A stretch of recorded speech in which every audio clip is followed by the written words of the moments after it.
Hey guys, it's your buddy Rome. Today in this video, I'm going to show you guys how to zero your Mantis. So there are two little holes right here at the very front of the barrel.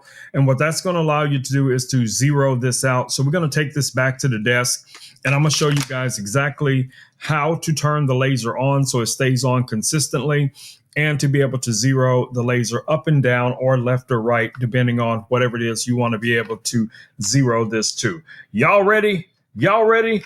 Let's go. All right, guys, let's get right to it. As you guys can see, there's a little bit of fog here on the table, but that's on purpose so that you guys will be able to see the laser. All right, so let's go ahead and just take this guy out of the holster, and I'm going to show you guys here on the top. When you first activate this, as if you're going to be connecting it to the Mantis app, you should see your little flashing green light like this. And if you press it a second time, it'll turn your laser off. If you press it one more time, it'll turn the laser on consistently. So you guys should hopefully be able to see that consistent light here now on this case here. I don't know how well you guys can see it. Let me try this way. So you guys should be able to see that we have a consistent laser that is on. And if you want to turn that off, you just press the button again one time and it will switch it until the off position. And now you'll no longer see it, but when you press the trigger, it will show up just like that, okay? So the reason why you need that is so that you can zero the laser. So again, you have these two holes right here in the very front of the laser. Now in your Mantis case, you did get some accessories. And one of the accessories that came with it, guys, is going to be a small Allen key. Now, I actually just keep my Allen key just stuck in the foam here so I can always find it. And I just poke a hole into the foam, and that way I can easily gain access to it. So if you look here closely, you have leveling right here and here. One is going to be for up and down. The other one is going to be from left to right. So as you look at the laser, wherever it is, and you're zeroing it for your distance that you're going to be training at, let's say that's 15 feet, you want to be able to zero that laser so that it's sitting just right above this front post so that you guys will know that the laser is going to be falling exactly where you need it. Now, I have found a couple of different ways to keep the laser level.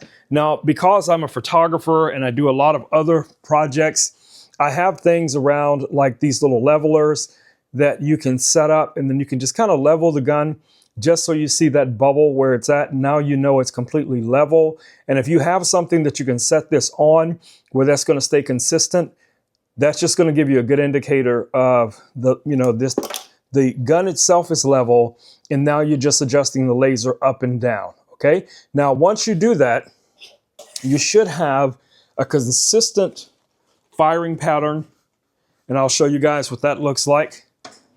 So let's go ahead and turn on our Mantis app. All right, so the laser is on. Everything's ready to go.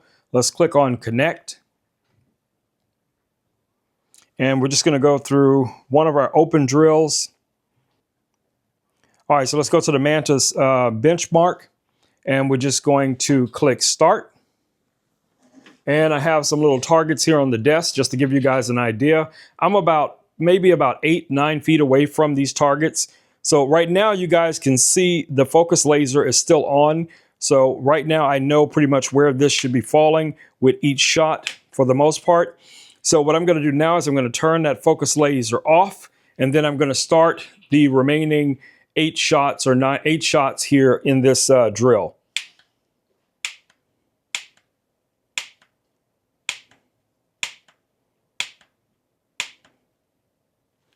So you guys get the idea. So this is just another way to ensure that you're getting proper training with your device. We're going to do this set one more time. So I'm just going to go ahead and set it. Now I'm going to focus a little bit more on the actual trigger pull and trying to keep the gun level and secure. Let's go with that.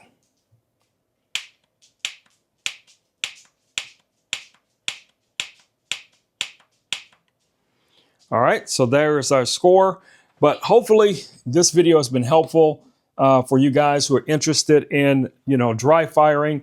This is going to be an amazing device, guys, for your everyday training.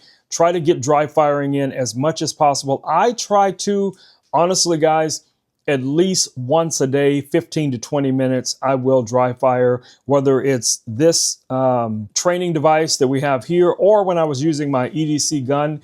I still, train with my EDC because it's the gun that I actually carry. But like I said, this just makes the process so much easier. All right, guys, it's been your buddy Rome with Rome Knows Tech, and I will catch you all in the next video. Until then, stay safe. Peace. I'm out.